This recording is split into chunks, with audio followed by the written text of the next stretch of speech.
Did you know that nothing goes to waste in nature? Nothing goes to waste. There is no natural thing that can actually go to waste or be wasted.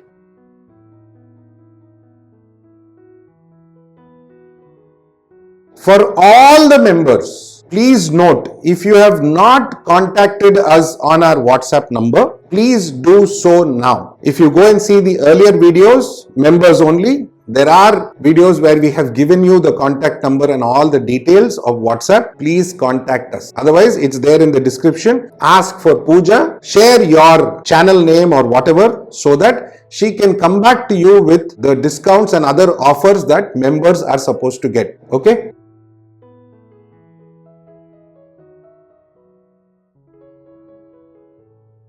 When you consider nature, everything is recyclable. Now, recyclable is a word coined by us humans. Yet in nature, it is called decay. Simple. Now, imagine when you see a tree that falls in a forest somewhere up in the mountains. It can fall because of many reasons. Old age, lightning, landslide. So many things. The tree falls and over a period of time, the whole tree gets consumed.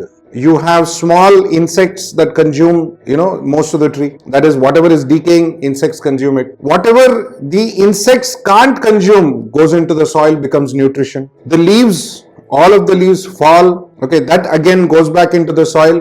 It becomes manure. It actually becomes, it enriches the soil. It enriches the soil, right? And there is that one few pieces of wood that break off, that look interesting, and because of rain, landslide or whatever, may actually fall into a nearby stream or a small river or rivulet or anything. And that is where the journey of driftwood starts. Today we are going to discuss how driftwood is created naturally. Now, a lot of videos I have seen online which says you can make your own driftwood. The truth of the fact is, it's not impossible if you understand the process correctly. Now, I don't want to get into that detailed process and the time. There is a very beautiful video on a channel called Made by KM. I'll put the link in the description and the video link, of course. You can watch that to understand how you can make driftwood at home. It's been explained beautifully. In this video, like I said, we will understand the natural process of how driftwood gets created and the journey of driftwood. That is what we will understand. We will also discuss what are the different kinds of driftwood you can use in an aquarium and what happens when you use any kind of driftwood in your aquarium. Okay, these are things we will discuss. Now, like we started off, we have a tree that is in a jungle somewhere in the mountains or wherever, in a jungle or wherever. Now, this tree falls due to old age or any other reason, and parts of this tree, maybe the roots or maybe the stem, maybe the branches, these parts get washed into a small stream or a river or a rivulet or something like that. Now, once the wood falls in the water, let's assume that this is a normal season, maybe just after summer or something like that, and the river does not have too much water. The driftwood soaks in that water for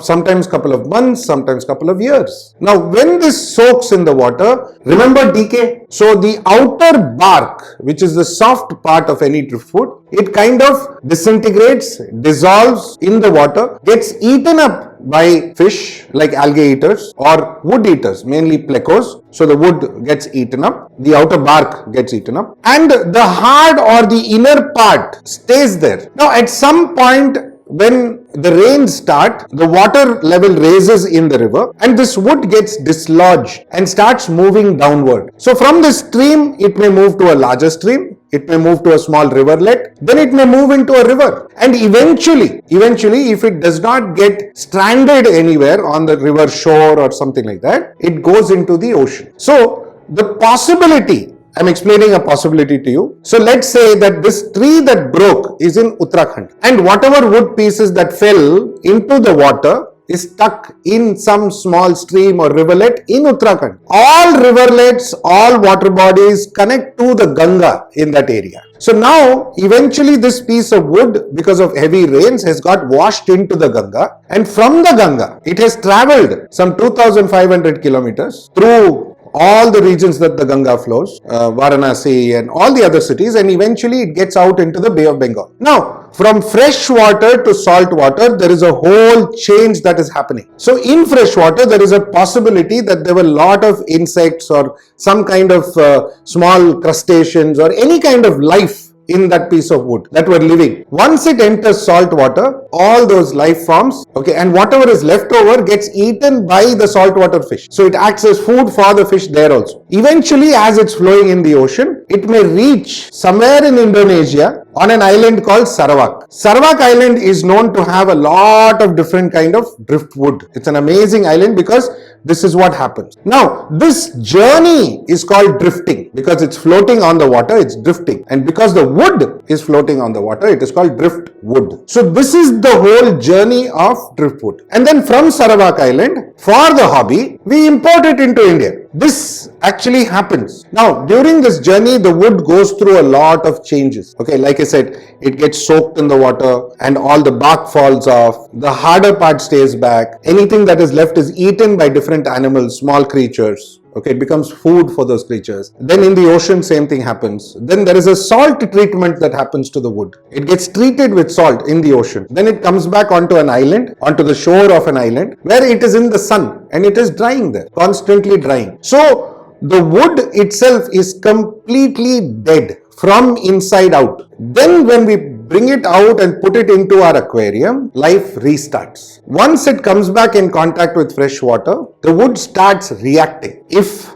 the wood is not drifted properly, it will give you a lot of color. Even if it is drifted properly, some wood will give you color or tannins as we call, okay, though it is so well treated. There is certain elements in the wood that needs to come out. It will leach out. Wood can also change the parameter of your water. Depending on the kind of wood you use, water parameters may vary. Wood may actually reduce the pH. Okay, and I'm saying may because each wood is different. Now, there are situations where a lot of people in the hobby, they go to collect driftwood. They find that a tree is broken somewhere, pieces of wood are lying there. It's been drying in the sun for many, many months or years or whatever. And they pick that up and they think that can be used. Now, that is a false notion because we do not know what happens to that wood in water. So, first rule of using driftwood is never pick up a wood from anywhere and directly put it in your tank. You bring it back home, soak it in a large tub of water. Make sure it is completely submerged. Tie a stone if you want to. Let it soak in the water and do what it has to do. All the tannins has to come out. Whatever has to happen in that water column. Test that water column. See what happens to that water. What parameters it is changing. Then you know how to use it in your aquarium. So what kind of wood can we use? See, every tree is made of wood.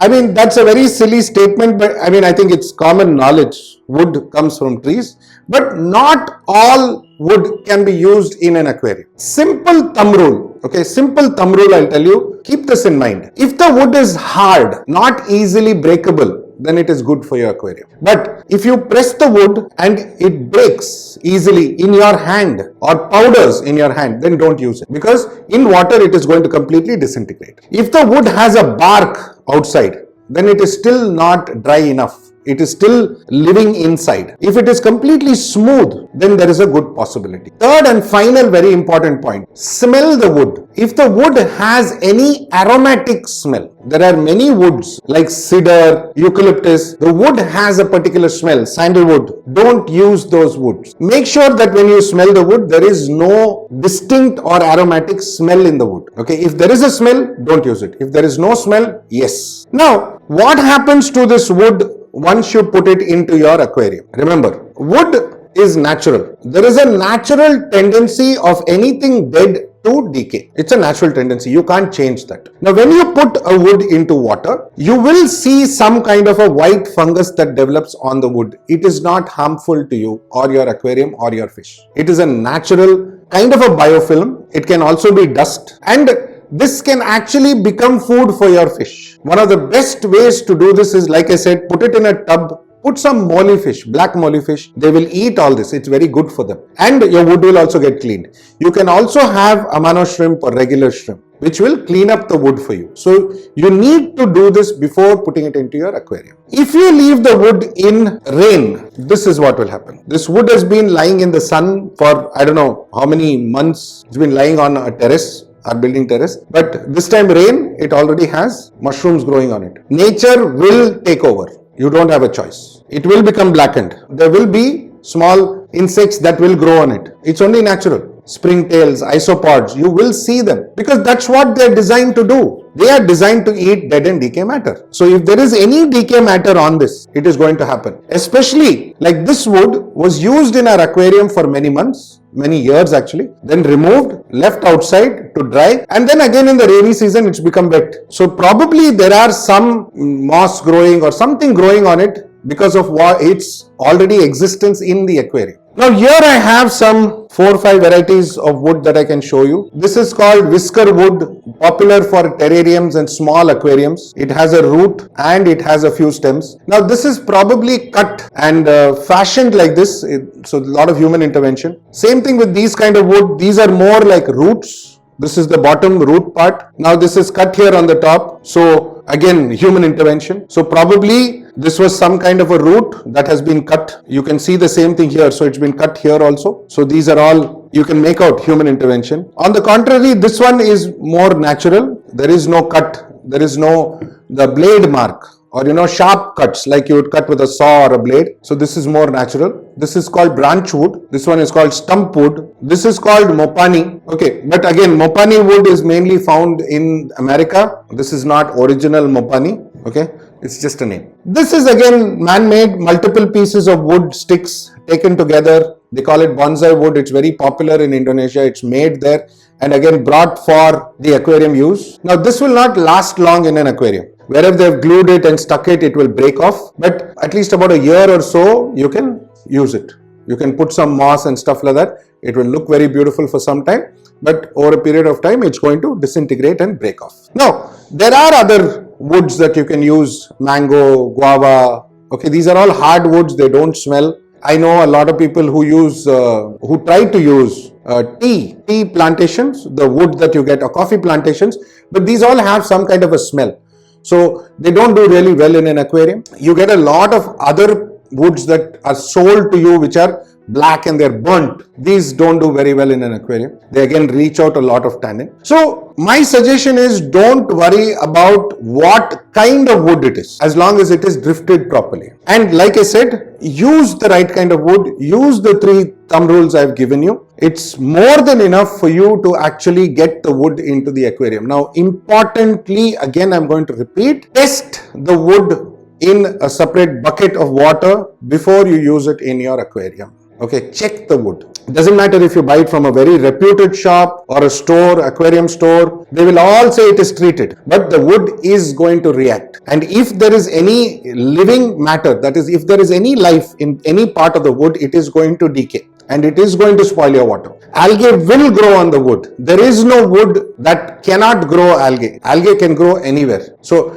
these things, if told to you, then that means you're being misled. Now, important things again when buying driftwood. Most driftwood are sold by the kilo. You can buy 1 kg, 2 kg of driftwood. Some driftwood are sold by the piece because of the beauty or the artistic value of it. Both are right, but if you're buying by the kilo, make sure that the wood is not wet because then you'll probably be paying for the water weight also. If the wood is dry and you're paying by kilo, then it is a fair thing. But if it is completely wet and if you're paying by kilo, then you're also paying for the water. So for example, a piece of wood like this can be maybe about 1.5 kilos. But if it is wet, it will actually be about 2.5 kilos, maybe 3 also. So you will be actually paying extra for the water, which is not fair. When you buy pieces of wood which has some artistic value, see, this is very beautiful because of the shape and all of this.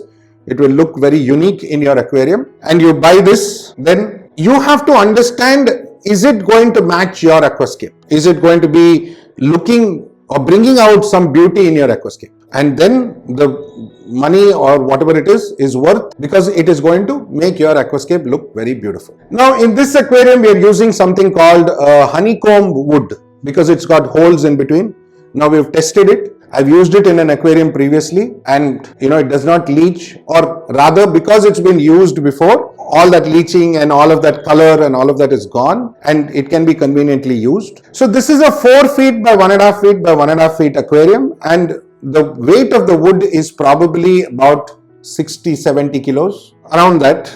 Now, why am I discussing weight is again because a lot of people have this doubt saying that, will the weight of the wood, okay, affect the glass in the bottom and all of that. If your setup is right, then the water manages the volume, so it's the whole volume of the aquarium. You don't have to really bother if you have the right setup. Ideally, when you are placing wood, now I've already showed this to you in the setup video where you always stick the wood with a stone below or above, because wood is always going to be lighter than water. Especially driftwood is always lighter, okay, than water, so it will float in water. However big the piece is. Yes, if the piece is really big, that's a different story, but then you'll probably have a really big aquarium for it. So even then, because of the water, it will tend to float. So always remember to put a stone, stick it or tie it with something so that it does not float. Now, once you buy the wood, I told you need to soak it. Okay, once it is soaked, use an old toothbrush or a Scotch-Brite or anything which is slightly rough and wash it out nicely. Clean it as much as you can. Spray wash it, jet spray wash it, use a toothbrush, use what you need to do. And that's one way for us to, remember that, yes, we have cleaned it. But remember, you can use salt. Okay, rock salt you can use to treat your wood, but do not use any chemicals. When you use chemicals like hydrogen peroxide or any other chemicals, there can be residues left back in the wood which can affect your aquarium. Rock salt is the best. So once you wash it, then you use it in your aquarium. And of course, you can tie anubias, ferns, any kind of plants. Did you know that you can actually grow stem plants on wood? Yeah. So stick around. This whole Aquascaping Masterclass is going to be of very interesting different ideas. So you keep watching and we'll show you how these things are done. So the journey of driftwood, how driftwood gets created in nature. What do you need to do when you buy driftwood? What kind of wood should you use? This is all what we've discussed today, and I'm sure you enjoyed this and you got some important points to learn, right? So I'll see you very soon in our next video, where I'm thinking either we talk about plants or we talk about stone. I think we'll talk about stone because plants is going to be a very long subject. Maybe we'll have to do 2-3 videos just to understand different kinds of plants. Different types of plants or varieties of plants. We'll need to have maybe 2-3 videos. So we'll run through that, but this was for driftwood. Also, as always, I will meet you in the Zoom class on Saturday night. Okay, that's 7 to 8. So prepare your questions, prepare your doubts, and then we will discuss anything that we may have missed out right now in this video. And I'll see you soon in the next video. Bye-bye.